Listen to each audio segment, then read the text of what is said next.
अस्सलामुअलैकुम वरहमतुल्लाहि वबरकातुहू। इत्तेहाद न्यूज़ में आप सभी का खैर मक़दम है।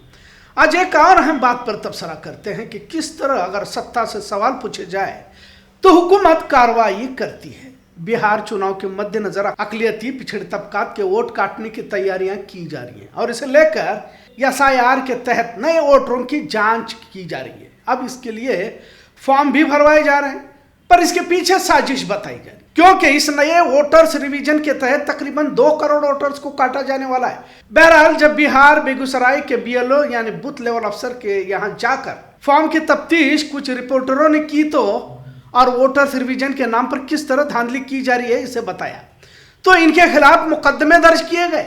इसमें अभी हाल ही में अजीत अंजुम का नाम भी दाखिल हो गया है। न्यूज़ 24 के राजीव रंजन ने भी ग्राउंड रिपोर्टिंग की तो इन पर भी कार्रवाई की बात सामने आ रही है, जबकि सहाफियों का काम ही होता है कि हकीकत को उजागर करें। कभी ऐसे पत्रकार या सहाफी समाज में बहुत ज्यादा हुआ करते थे, जिसकी वजह से लोकतंत्र का चौथा सुतून कहा जाने वाला यह सहाफत का पेशा बड़े मजबूती से खड़ा था। पर अब मेन स्ट्रीम मीडिया यानी टीवी चैनलों पर कुछ बचा नहीं है, और कुछ बचा है तो सोशल मीडिया या यूट्यूब पर कुछ लोग हैं जो ईमानदारी से अपने खिदमात को अंजाम दे रहे हैं, जिसमें भी गिने चुने अगर नाम लिया जाए तो रवीश कुमार, अभिसर शर्मा, अरफा खानम शेरवानी, न्यूज क्लिक, पौरुष शर्मा, ध्रुव राठी, साक्षी जोशी वगैरह कुछ ही नाम गिनाए जा सकते हैं। अब इनके पीछे भी पुलिस, सरकारी एजेंसियां, मुकदमे इनके पीछे पड़ चुके हैं। आज इस मौजू पर बोलने की एक वजह यह भी है कि इन तमाम में इतने बड़े पैमाने पर बोलने वाले या जिनके व्यूअर्स हैं, इसमें मुसलमानों के सहाफी आपको कहीं नजर नहीं आएंगे। और जितने भी गिने चुने नाम आपको मैंने बताया है,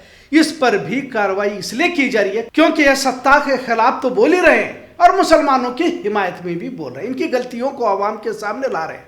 अब बिहार में 2 करोड़ वोटर्स को काटने से मुराद क्या है? और वोटर्स रिवीजन के नाम पर कागजात की मांग एक तरह से नया NRC कहा जा रहा है। पर दूसरे समाज का इतना बड़ा तबका जहां मुसलमानों के हक में बोलने के लिए और लड़ाई लड़ रहा है, इन तमाम मामलात का जब असर मुसलमानों पर पड़ने वाला है तो मुसलमानों में बोलने वाले कितने अफराद है या कितने सहाफी है, नाम नहीं लेना चाहूंगा, अगर कुछ है भी तो अब खत्म होने की कगार पर है, और कुछ जिंदा है तो किसी तरह अपना चैनल या अखबार चला रहे हैं, क्योंकि हमारे माशरे से इनके मुसलमानों से इन्हें कुछ ज्यादा सपोर्ट नहीं मिलता। मतलब जो लोग सत्ता के खिलाफ बोल रहे हैं वो मुसलमान तो नहीं है, पर मुसलमानों के हक में बोल रहे हैं, इसलिए इन पर कार्रवाई की जा रही है। अजीत अंजुम ने बेगूसराय के दफ्तर में जाकर उन फॉर्म्स का पर्दाफाश किया जो आधे अधूरे भरे हुए थे, और आपको ताज्जुब होगा कि कुछ फॉर्म्स तो सड़कों पर फेंके गए थे। मतलब फेंके हुए फॉर्म जिनके भी होंगे वो लोग वोटिंग से महरूम रहेंगे, मतलब वोटर लिस्ट में ही नाम नहीं आएगा क्योंकि उन फॉर्म्स को कंप्यूटर में रजिस्टर ही नहीं किया गया। बहरहाल जो लोग मुसलमान न होकर सत्ता के साथ पंजाराई कर रहे हैं, पर मुसलमानों में ये बेदारी अब तक क्यों नहीं है? अगर मुस्लिम समाज की अगर बात की जाए तो इनके आपसी झगड़े ही खत्म नहीं होते। अगर कोई बात कर भी रहा है तो बजाय इसकी ताकत को महकम और मजबूत बनाने के, उससे ही 1000 सवाल पूछकर या घरेलू झगड़ों के, जमीन जायदाद के तनाज़े को लेकर इस पर न्यूज बनाओ की जबरदस्ती की जाती है। मैं ये नहीं कह रहा कि इत्तेहाद न्यूज बहुत बड़ा काम कर रहा है, लेकिन गैरों से ज्यादा अपनों की परेशानियां इतनी होती है कि असल मौकूफ की तरफ हम बढ़ ही नहीं पाते। बार बार चैनल को हैक करना या भाजपा IT सेल की तरफ से रिपोर्टिंग या फिर फोन के जरिए से धमकियां या मैसेजेस के जरिए से चैनल को बंद कराने की कोशिश करना, इन तमाम के बाद बजाय ताउन के हिरासा करने की वारदातें कहीं तो भी एक बुरी लगती है। एक आध खबर को दिखाया जाता है तो क्यों दिखाए, या कुछ घर के मामले, मियाँ बीवी के या रुपए के लेन देन की खबरों को शाया करने पर दबाव डालने की कोशिश की जाती है, जबकि हमारा मौकूफ कुछ और होना चाहिए। एक छोटी सी सोच के तहत हम इस समाज में जिंदगी गुजार रहे हैं। आने वाले दिन बहुत बड़े चैलेंजेस के साथ आने वाले हैं। इसकी तैयारियां तभी की जा सकती है जब मीडिया के जरिए बेदारी लाई जा सकती है, जहनसाजी के जरिए समाज में कैडर बनाए जा सकते हैं। मस्जिदों से हालात पर बात होने चाहिए, लेकिन मुल्क में मुसलमानों पर जुल्म ज्यादती की वारदातों का जिक्र अक्सर मस्जिदों में नहीं किया जाता। लिहाजा जो भी मुमकिन प्लेटफॉर्म है उस पर बोलने की छोटी सी ही सही पर कोशिश हम कर रहे हैं। पर हमारे ही माशरे से अगर तकलीफ ज्यादा होने लगी तो कैसे मीडिया को बचाया जा सकता है? सभी को लगता है यूट्यूब से लाखों रुपए कमाए जाते हैं, लेकिन जब स्ट्राइक किया जाता है और रिपोर्टिंग की जाती है तो मोनेटाइजेशन बंद किया जाता है।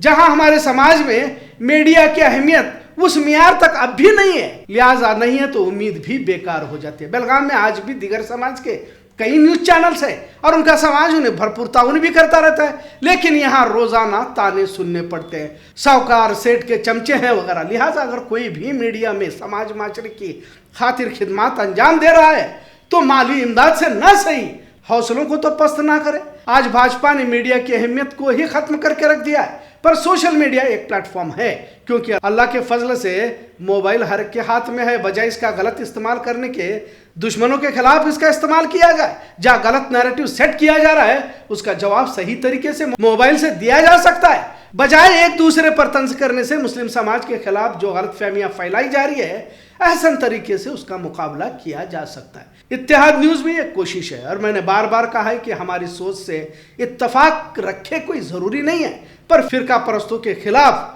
कमजोर ही सही आवाज उठाने की एक कोशिश है। ये आवाज तभी मजबूत बन सकती है जब हमारा माशरा, हमारा समाज हमारे साथ खड़ा होता है। बहरहाल बिहार चुनाव में वोटर्स रिवीजन के नाम से एनआरसी की तैयारियां की जा रही है और पकड़े भी जा रहे हैं, लेकिन जो लोग चोरी पकड़ रहे हैं बजाय चोरों पर कार्रवाई करते उन सहाफियों पर ही कार्रवाई की जा रही है। मुसलमानों के खिलाफ सुबह शाम झूठ फैला जा रहा है, मुसलमानों को लेकर गलत प्रोपेगेंडे किए जा रहे हैं। अब बिहार ही में मुसलमानों के इलाकों में आबादी से ज्यादा आधार कार्ड होने की खबर आज तक पर अंजना ओम कश्यप चला रही है। सीमांचल की अगर बात कही जाए जहां मुसलमानों की आबादी ज्यादा है, आप तस्वीर में भी देख सकते हैं कि मुस्लिम आबादी 43% बता रही है और मुसलमानों के पास आधार कार्ड 123% होने का दावा अंजना ओम कश्यप कर रही है, जबकि यह गलत है। वही दूसरी ओर गुजरात में हिंदुओं की आबादी 89% है और इसके पास आधार कार्ड 138% है और ये रिपोर्ट गुजरात के पाटन जिला या डांग जिला की है।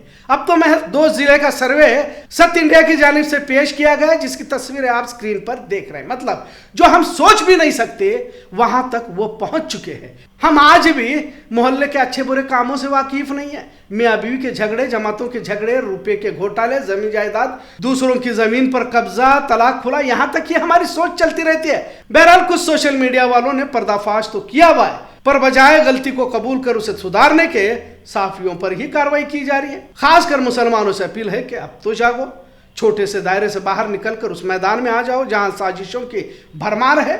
मुझे ही नहीं बल्कि कोई भी मजलूम कौम के हक में बोल रहा है, लिख रहा है, मुकदमे लड़ रहा है, कोई अफसर है जो हुकूमतों के दबाव में ना आते हुए खिदमत अंजाम दे रहा हो, उनकी हिम्मत और धाड़स बंधाओ, क्योंकि लड़ाई काफी तवील है और इस तरह तो ये हम जंग जीत नहीं सकते। इतना जरूर। आज का मौजू कैसा लगा इस पर जरूर कमेंट करें।